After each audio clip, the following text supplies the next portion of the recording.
God gave us a gift of reasoning. That is why we are placed in the highest order of the animal kingdom, because we know how to rationalize. Today, we will explore more on the steps that you should take to create strong and effective arguments by identifying such.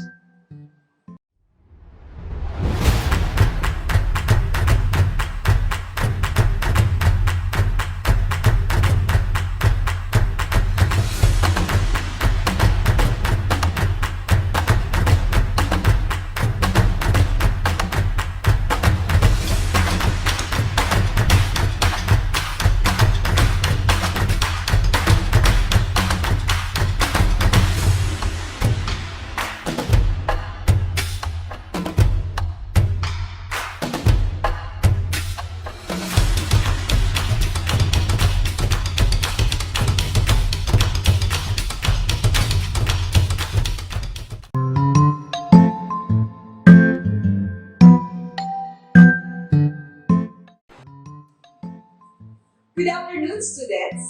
Kamusta kayo? Have you started working on your modules? Remember, if you have questions, call your teacher to assist you. And I am here to help you out understand your lessons away from school. My name is Teacher KERRA, and welcome back again to our Tele-Aralan in Davao. While preparing for your speech writing and oral communication, let's jump to English for academic and professional purposes. Have you invited your classmates to watch today's episode? As they say, the students that study together pass the semester together. Do you still remember our lesson last week? We discussed about the components of speech writing process. Let us enumerate them together. The components are audience, purpose, topic, data gathering, and writing patterns. The first one is audience. Do not forget that audience analysis needs to know the demography, situation, and the psychology of your audience. The second one is purpose. Remember that we have types of speeches according to purpose, namely informative, persuasive, and entertainment. Our next component is topic. To make it straightforward and focused, a writer must narrow down the topic. The topic is your focal point of your speech, which can be determined once you have decided on your purpose. Another component is data gathering. It is like sourcing or collecting ideas, information, sources, and even references relevant to your specific topic, that is, to support your speech. And the last, but definitely not the least, writing pattern. Writing patterns in general are structures that will help you organize the ideas related to your topic. Examples are logical, chronological, comparison or contrast, problem solution, and spatial. Don't forget these components because we will still discuss them all a few weeks from now. Now, think about an issue you feel strongly about in school or community. You may feel like you strongly agree or against to that issue. You may feel you are right. But in order to win people over to your side, you need to present a convincing case. What might help you to win your case? In this lesson, we are going to examine the basic elements of argument. I know you are ready to listen for today's lecture, and I'll make it very simple for you. But before that, and before I begin, let's test your prior knowledge of this topic, shall we? Write true if the statement is true. I want you to write false if you think the statement is not true. Prepare your notebooks. An argument, for the purposes of logic, is made up of a set of statements that supports another statement. An argument is still okay, even if the reasons do not support it fully. A main argument, or thesis, is presented first. There is always a topic sentence in a paragraph. You may wonder why you need to know about the word argument. Well, our lesson for today is about argument and how to identify one. By the end of this TV lesson, you shall be able to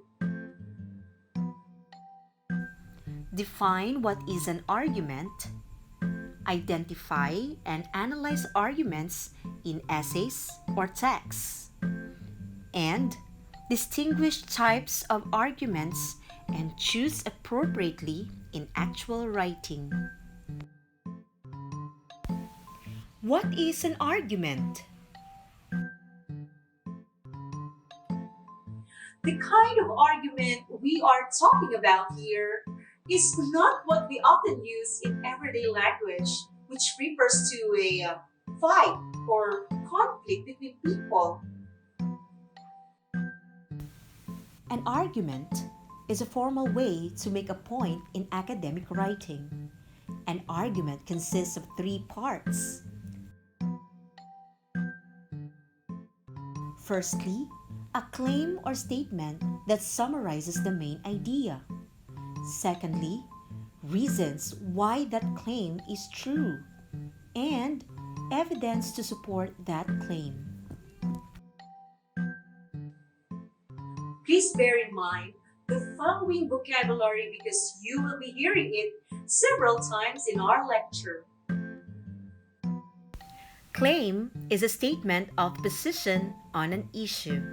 Reason is a general statement that offers support for a claim. Evidences can be taken from facts, statistics, and other information used to support reasons. Arguments are everywhere. In school, in community, or even in your own house. You will deal with so many arguments at school. Outside the classroom, you run into them in advertisement, in spam, in newspapers, web pages, or even movies. When you get up and go get a soda from the fridge, you're not making an argument. But if at the climactic moment of soda choice, you opt for the Coke over the Pepsi, you may be acting on a conclusion. The first stage in critical thinking is argument identification. Given that some of what people say and do is not argumentative, one must be able to distinguish the arguments from other types of expressions. There are 3 steps of argument identification. Understand the context. Is someone trying to convince you of something? Identify the conclusion. What are they trying to convince you? Identify the reasons. Why do they think you should believe them? If you wish to become skilled at grappling with arguments, you must become skilled at spotting them. And if you want to become skilled at spotting them, it helps to know where they are typically found. This reveals the fact that in certain situations, you can expect an argument, whereas in other situations, you might be surprised to find an argument. In general, we are aware of the obvious argument context in debates, in classrooms, in media, or even political discussions among friends. We are also sensitive to certain words or phrases that mark arguments, such as arguments, my view, my opinions, what do you think about it, and etc. In academic writing, you can never establish a point without an argument. In fact, making an argument means expressing a point of view on a subject and supporting it with evidence is the main aim of academic writing. It is a reason or set of reasons given with the aim of letting others believe with you that an action or an idea is right or wrong, and you have to back it up with evidence to support it. Let's take a look at this example. Reflective writing can help students become better thinkers. It can help students see that ideas are meant to be discussed and debated. Bridges and Jost found that students who did weekly reflective journal writing about their course content for a semester could analyze course concepts at a deeper level than those who didn't. In this case, the sentence, reflective writing can help students become better thinkers, is the claim. The claim is expanded upon in the next sentence. It can help students see that ideas are meant to be discussed and debated. Finally, evidence is presented, often in the form of citation. Here, we read that Bridges and Jost found that students who did weekly reflective journal writing about their course content for a semester could analyze course concepts at a deeper level than those who didn't. This evidence supports the originally presented claim and its expansion. If you want to find a good job, you should work hard. You do want to find a good job, so you should work hard. The first two sentences here are the premises of the argument, and the last sentence is the conclusion. To give this argument is to offer the premises as reasons for accepting the conclusion. How do we identify arguments in real life? There are no easy mechanic rules, but sometimes the job can be made easier by the presence of certain indicators. For example, if a person makes a statement and then adds, "This is because," then it is quite likely that the first statement is presented as a conclusion supported by the statements that come afterwards. Other words in English that might be used to indicate an argument include Since, firstly, secondly, for, as, after all, assuming that, in view of the fact that, follows from, as shown, indicated by, may be inferred, and derived from. Conclusions, on the other hand, are often preceded by words like therefore, so, it follows that, Hence, consequently, suggests, proves, demonstrates that entails, and implies. Let's take a look at this. A main argument or thesis is presented first.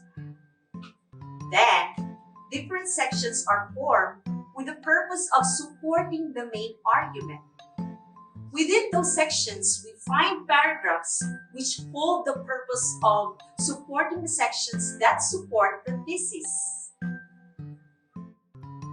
Utilizing this type of hierarchy structure is an excellent way to ensure that your essay stays on track and continues to argue what it sets out to argue.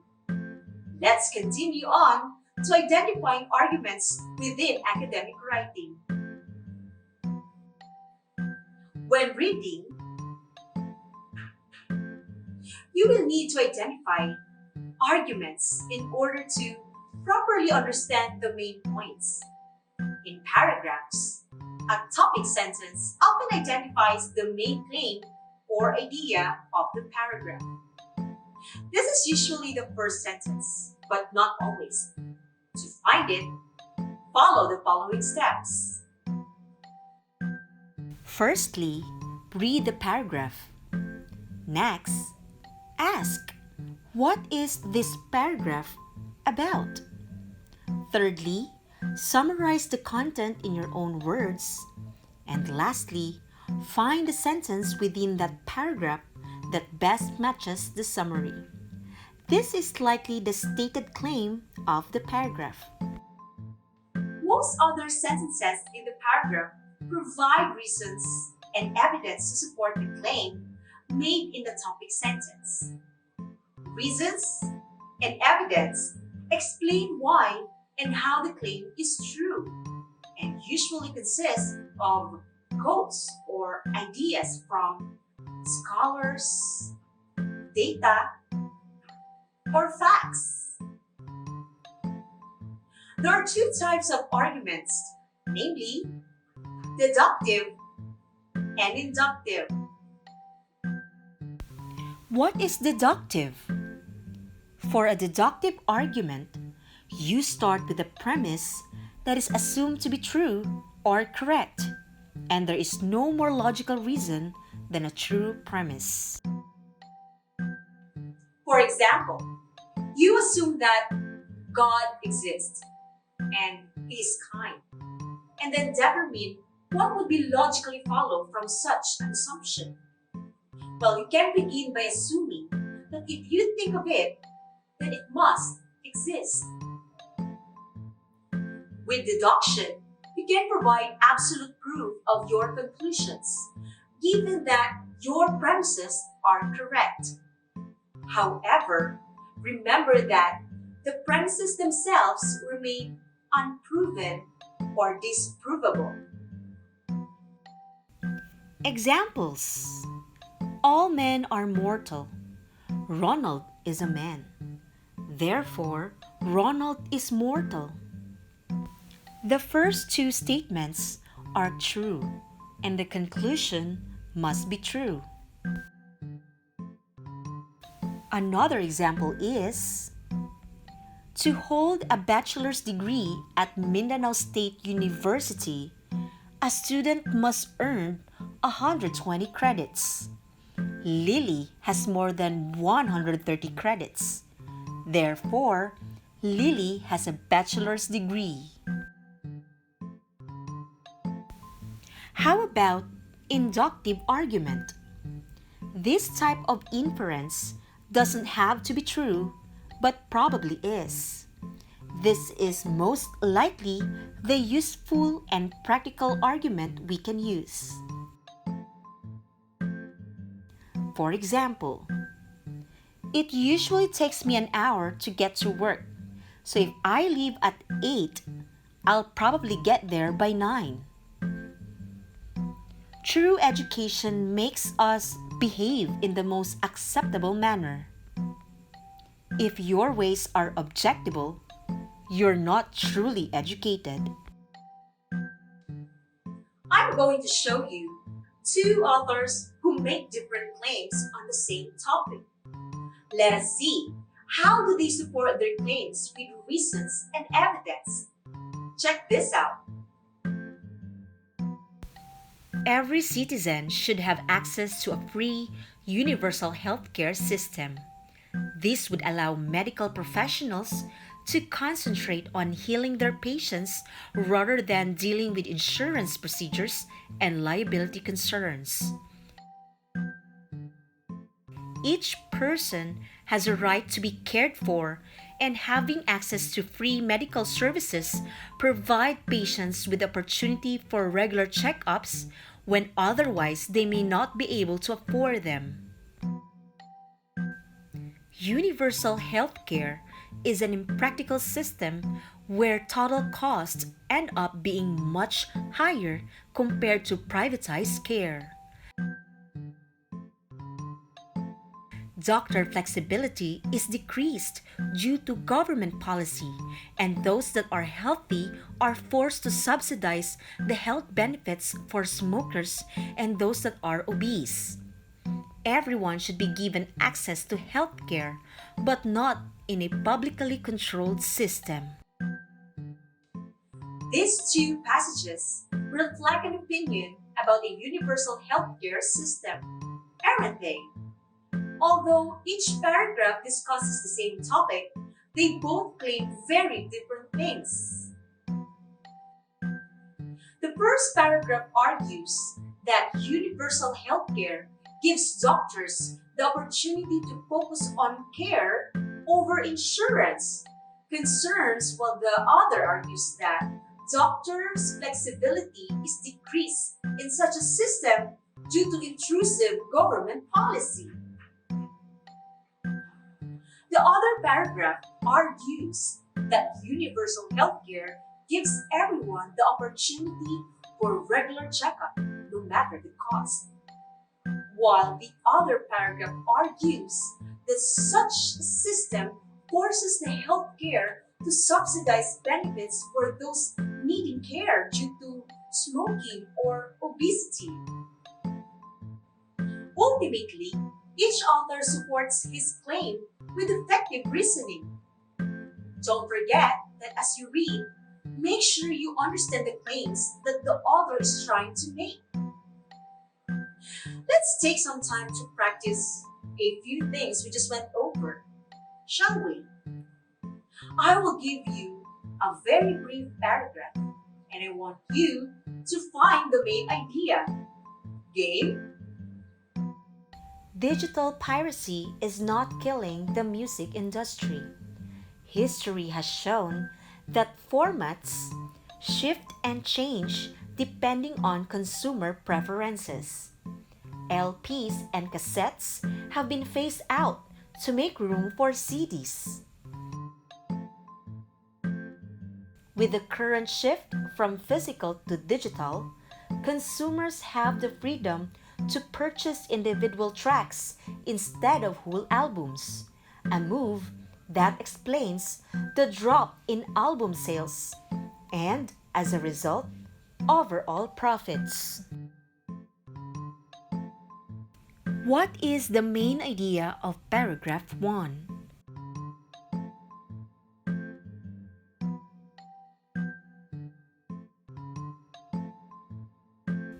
A. As a result of piracy, overall album sales dropped. B.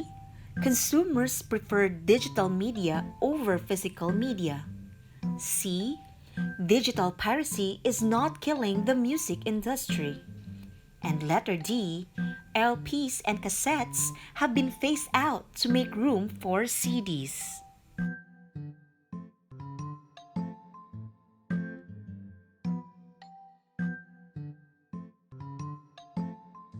From this paragraph, what is your answer? What is the main idea? The right answer is excellent! Letter C. Digital piracy is not killing the music industry. When a consumer product in some way has a negative impact on society, government often move to place high taxes on those products to discourage use. For example, high taxes on cigarettes and alcohol. Obesity should be viewed in the same light. With the high availability of soft drinks and junk food at an affordable low price, consumers are all but discouraged from eating healthy. A tax on such products would discourage mass purchasing and positively impact our society by curbing obesity rates. What is the main idea of paragraph 2? A. High taxes on a product discourage use. B. Low prices and high availability of junk foods results in an increased obesity rate. C. Taxes on healthy food items should be reduced. D. To encourage healthy eating, higher taxes should be imposed on soft drinks and junk food. From the paragraph 2, which do you think is the main idea? The right answer is bravo! Letter D. To encourage healthy eating, higher taxes should be imposed on soft drinks and junk food. Let's practice some more. Consider this sentence. My best friend advised me not to skip class, and her advice is usually good. So, I will follow it. What type of argument do you think it is? Perfect! It is inductive. How about bachelors are unmarried men? Billy is not married. Therefore, Billy is a bachelor. What type of argument it is? That's correct. The sentence has deductive argument. Now, let us go back to the statements a while ago, and it's about time to check your answers. The first one is, if you can remember, an argument for the purposes of logic is made up of a set of statements that support another statement. What do you think is the correct answer? You are correct. The answer is true. How about an argument is still okay even if the reasons do not support it fully? Good job! The answer is false. An argument has to be supported with reasons and evidences. Let's go to the next statement. What do you think is the correct answer? A main argument of thesis is presented first. That is true. The argument is presented first, then different sections are formed with the purpose of supporting the main argument through reasons and evidences. And the last one is, there is always a topic sentence in the paragraph. Of course, the answer is false. Not all paragraphs has a topic sentence. But remember, you can always identify arguments without the topic sentence. How? By reading the paragraph, knowing what is this paragraph all about, summarizing the content using your own words, and finding the sentence within that paragraph that best matches the summary. Remember that dogmatic people tend to make assertions without giving reasons. When they are criticized, they often fail to give arguments to defend their own opinions. To improve our critical thinking skills, we should develop the habit of giving good arguments to support our opinions. To defend an opinion, think about whether you can give more than one argument to support it. Also, think about potential objections to your opinion. For example, argument against your opinion. A good thinker will consider the arguments on both sides of an issue. For your assignment, see if you can give arguments to support some of your beliefs. Do you think the economy is going to improve or worsen in the next 6 months? Why or why not? What arguments can you give to support your positions? I want you to open a friendly argument with your siblings, classmates, or friends about this. I am very sure you will learn a lot from each other. When you open the argument, remember to give an argument is to provide a set of reasons for accepting the conclusion. To give an argument is not necessarily to attack or criticize someone. Good luck! I must say, you are becoming critical thinkers as you go on with your English for academic and professional purposes subject. I hope this lecture helps you to know what arguments are and how to identify them. By developing a sensitivity to argument, context, and indication of conclusions and reasons, one can become a very effective argument spotter. That is all for now. Catch me again next Wednesday for another round of learning. Don't forget to invite your classmates to watch BTB48 on their televisions or via Facebook Live every day from 1 to 3 in the afternoon.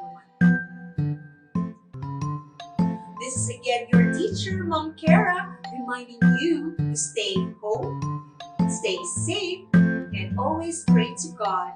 Bye!